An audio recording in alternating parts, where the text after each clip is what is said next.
Chuck had his own struggle. After his stroke 13 years ago, his curious mind was perhaps fully never the same as it had been.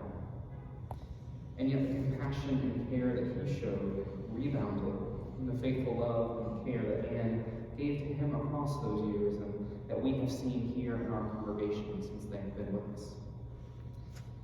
And so as I reflect on Chuck's life, I take great heart in our text for this afternoon. There is a time and a season for all things, as our first reading from Ecclesiastes reminds us. A time for life, a time for loss, a time for rejoicing, a time for grieving. Reading this text alongside our gospel from Matthew, we are reminded of the good news. The good news that God sees and honors the whole of our human lives. That God sees and knows each of us intimately in our joys and in our sorrows, in our failures and in our successes, and in all of those little moments in between. We're reminded of the good news that God accompanies us along the way of life as we move slowly and surely towards our eternal home. And perhaps most importantly, we're reminded that God is near, especially to lowly and to the broken heart. That our grief and our mourning are not only heard by God, but shared by God as well.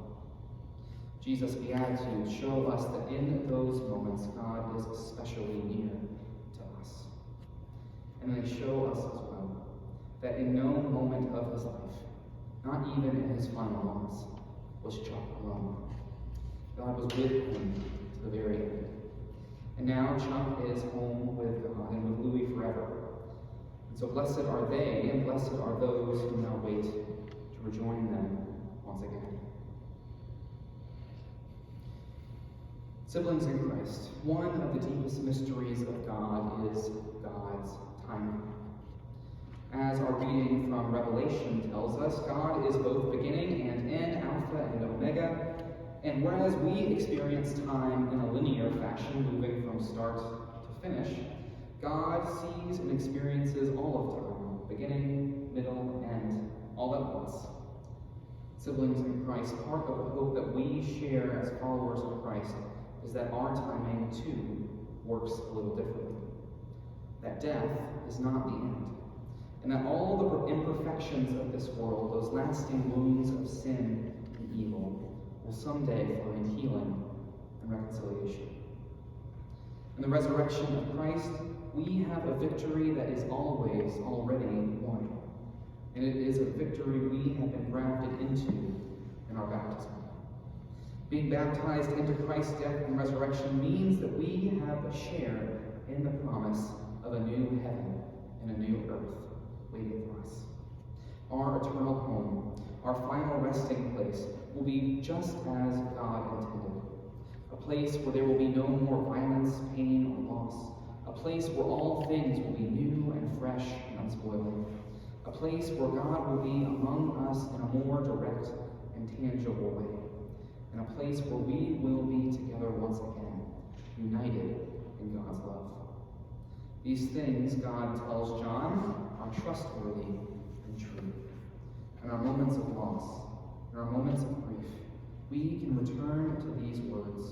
We can inscribe them on our hearts, and we can rest in the fact that God draws near to us, especially in our grief. Siblings in Christ, in the resurrection, we have a hope that goes on past the boundaries of life and death.